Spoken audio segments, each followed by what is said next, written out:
right, so iMovie crashed, and I have to record this all over again, which is probably fine because I rambled for 10 minutes before I did any playing. Um, I am a guitar teacher of over 15 years. I also teach audio engineering. I've been doing that for even longer. Um, and I recently acquired a couple of examples of single cut Les Paul Juniors um, that came out right about the same time, and I think merited a little bit of a shootout. At least a few people on the gear page seemed to be interested in me shooting it out, so I said, "What the heck?" Uh, we're in quarantine, or at least we certainly should be at this point, and this is a good time to get more acquainted with making content from home. So this is the first example. This is an Eastman SB55, and I believe the full model number is SB55V/V, which stands for the varnish finish. And I will say that it feels fantastic. I've owned an original 55 single cut and also a 59 double cut. I don't have either of those guitars anymore. I think that when you own a vintage instrument, it sort of has to be the right one for you. Like it's gotta click. And I made some great music with those guitars, but they just ultimately weren't long term 100% bond with keepers for me. So it made sense to free up the cash at the time. And now it's kind of unbelievable what this is literally just fast forwarding 5 years later. It's kind of amazing what you can get for what these cost. I'll be perfectly honest, they're not that far off from an original. They're really not. I mean, if you find the one, sure, I get it. But at this point, with the way the market goes, if you find the one, whoever's selling it probably knows how good of an example it is, and the price will reflect that. So, but as far as the 55 goes, the neck profile is pretty close to a 59 from my at least how it feels in my hands. It's got a little bit more of a V than a real 59 does. It's got a little bit more of that sort of point or that bump in the middle of the neck. But it's certainly respectably in the ballpark of a 59. The fit and finish on this guitar is fabulous. They did a little bit of a, kind of a faux relic-y kind of thing. It's okay. It's not like, it's not super cheesy by any means. I have no problem rocking it. The aged pickup cover and hardware and stuff all looks good. It plays great. It just plays really fast. It's very easy to play. It just kind of goes with whatever you throw at it. You're definitely in the driver's seat. It's a great guitar, and it's very light. It comes in on my scale at 6 pounds 14 ounces. The next guitar you're gonna see, which is the Gibson Lukas Nelson 56 Junior, that comes in actually a full pound heavier. Comes in on my scale 7 pounds 14 ounces. So that's a little bit heavy for a junior, but I think it merits it. The guitar sounds really good. So yeah, I think how we're gonna do this is I'm not gonna do any pedals. I'm just gonna go straight in. I am an audio guy, so I'll explain that. The amp is a Satellite Amplifiers Scamp, which I love. Adam makes just superb amps, and I've played them for many years. Played them on the road for a couple of years. and that goes into a Suhr Reactive Load I.R, which is kind of a new acquisition for me as well. When I came to terms with the fact that we're not going to be playing live for a while, and that I'm going to be doing a lot of playing from home, I really needed a good sounding silent solution, and thus far that has really delivered for me. It's been a really great, just simple. I like simple, plug and play. I've got it on impulse response 2.1, bank 2, impulse response 1. I don't know what cab that is. I don't know what speakers those are. I don't really care. It sounds good with the amp. That's just kind of what I've been rolling with. I just, that's where it sits, and we're just plugging and playing. So that's going into an Apogee Duet. And the talkback, if you're curious, not that it's placed properly by any means. I just tossed it up, and it's an Aston Origin, which is a great mic for the price. Anyway, I'm not going to do any pedals. The tone knob on the amp, this amp is just a two knob amp, volume and tone. That's it. The tone knob is at 3 o'clock. It's probably, 9 o'clock. Thinking about it the other way. Tone knob's at 9 o'clock. That's probably about where I'll keep it. It should suit for this video. If I change it, I'll let you know. And then we'll just do 4 gain settings on the amp. We'll do 9 o'clock, noon, 3 o'clock, and full blast. Yeah, and as far as the tone knob goes, this guitar in particular has kind of a cool feature where when you go to 10 and it clicks right at 10, it pulls the tone knob, the tone pot out of the circuit, which is pretty cool. So we'll start there, and then I'll back it down. I'll back the volume down a little bit too. I'm not going to throw the tone knob on 0. A lot of people seem to do that in their demo videos. I don't really know why. I've never played a tone knob on 0. I'm not going to do that. I'm going to try and stay away from any blues-fueled wankery that you often see on videos like this. I'm just going to kick it straight ahead and describe the feel of the guitar, and hopefully that will help you in your decision to acquire one of these, because they are both great, and truth be told, I think I might keep both of them.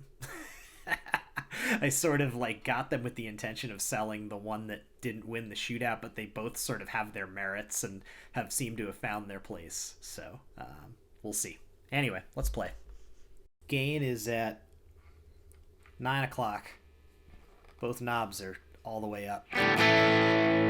Tone pot's out of the circuit.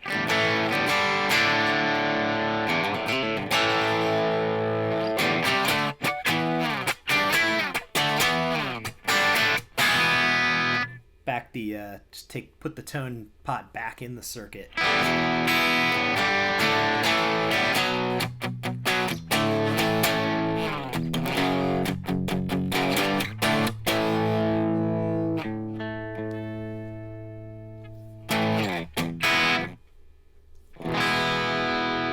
Tone at about 7.5.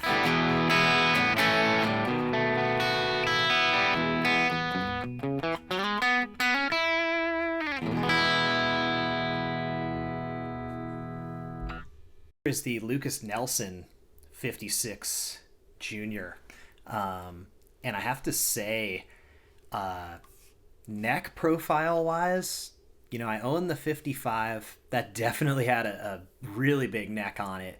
I've played a handful of real 56s, and this is pretty spot on to a real 56, which at this price point really shocked me.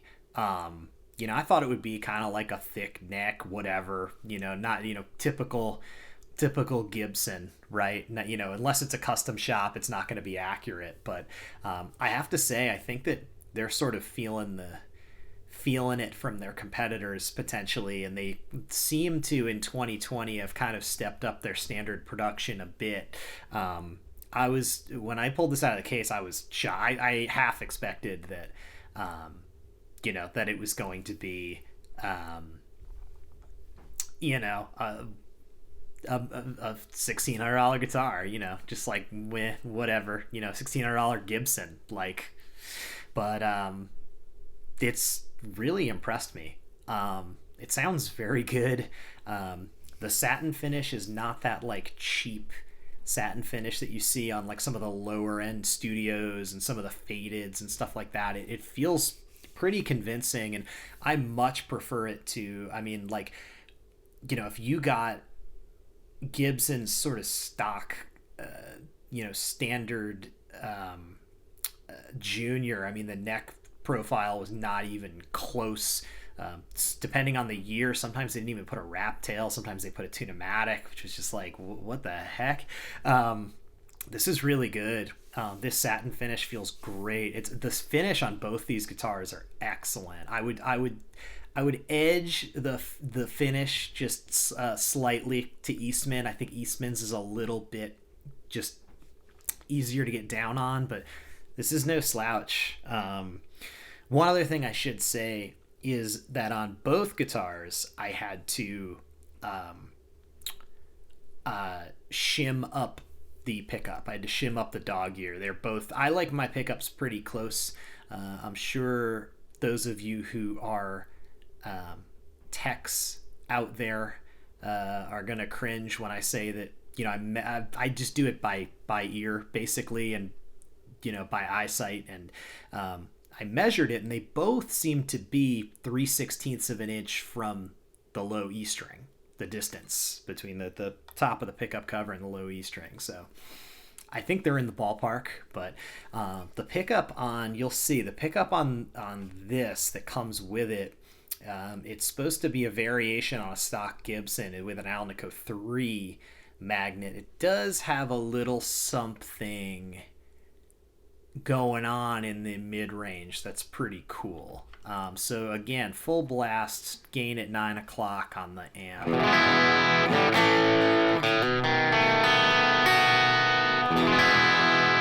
It's got a little more gas, this pickup, but it's different. It's not 100% the same thing. The Eastman has Lollar 50s wine, which I love. I mean, if anybody's looking for a replacement P90, bar none, that's the one to grab. I've tried a million of them. That's, to me, the best performing one in the most guitars. So.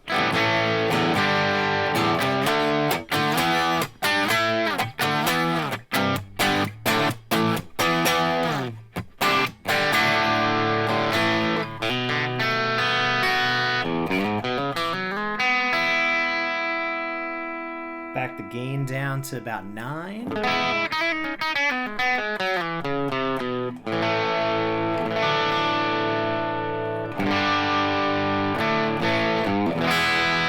like 8.5 now.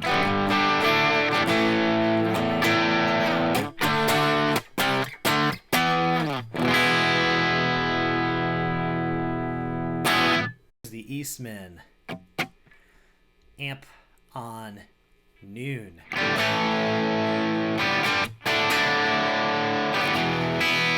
Full blast, tone pot out.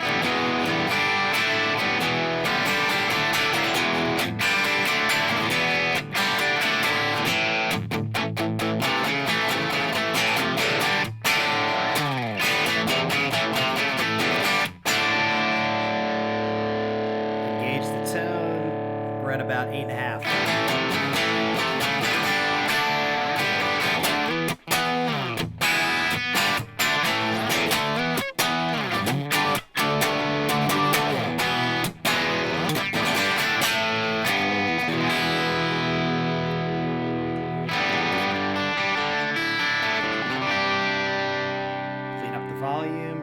Down to about 8.5.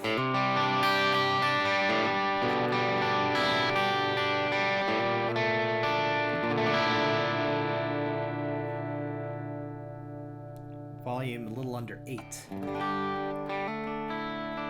Pickup cleans up really nicely.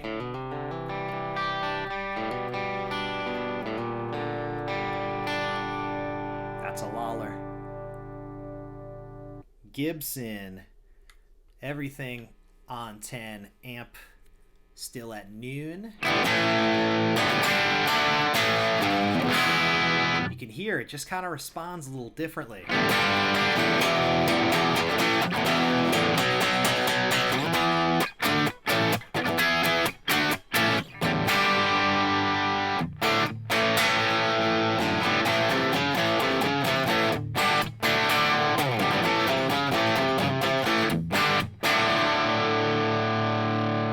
Tone down to about 9.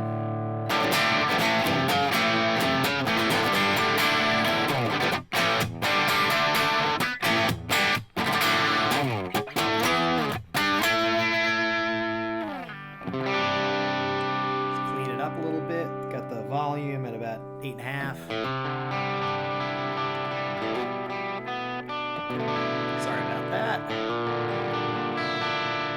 Let's clean it up. So this pickup seems to just have a little more hair in the mid-range, which is cool. Good contrast from the Lollar. Got the volume on about 8, maybe 7.5 right now. Tone down a little bit more. Tone down to like 8.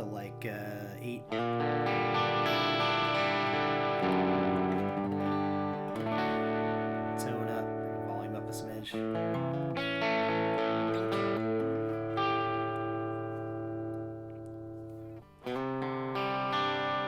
Volume's on about 7.5, closer to 7 now.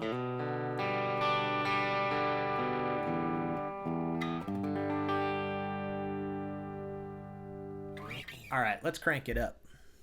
Let's have some fun. Amps on 3 o'clock now. No tone pot, full blast. Let's go.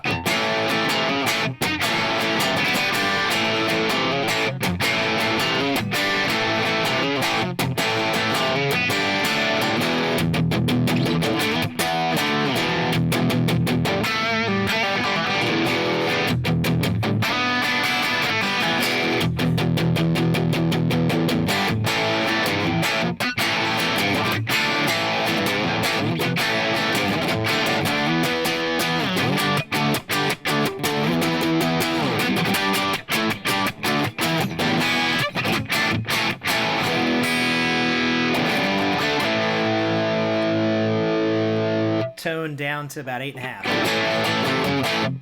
Let's do 9.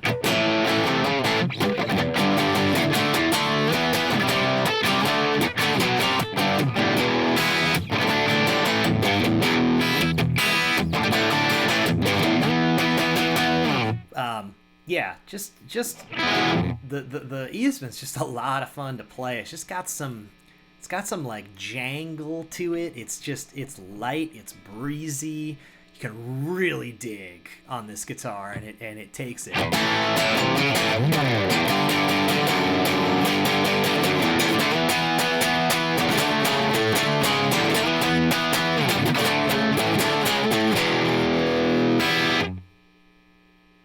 One more, Gibson, Lukas Nelson 56 Jr. This is the amp on 3 o'clock. Excuse me, 3 o'clock. The tone on the amp has been at 3 o'clock the whole time. We got everything at 10 on the guitar.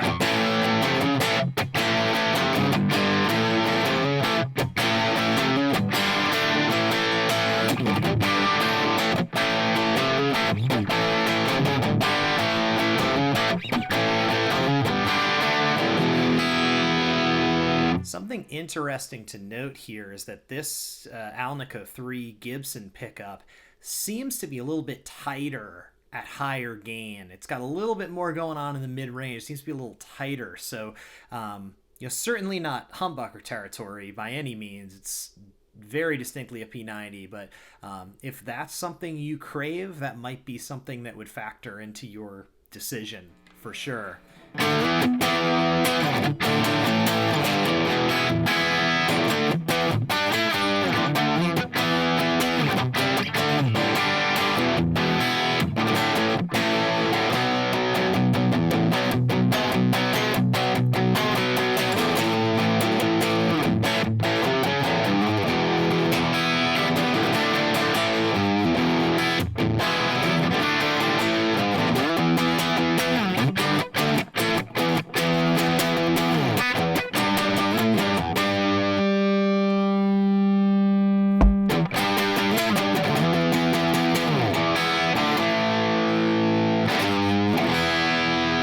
tone down to like 9. It gets even a little tighter.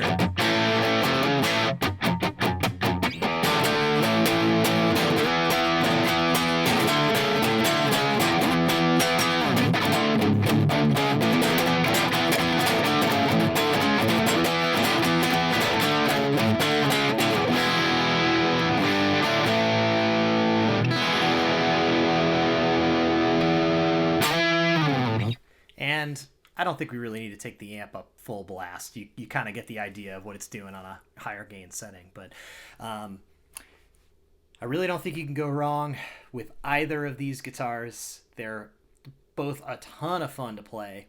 For the price point, I'm really impressed with both of them.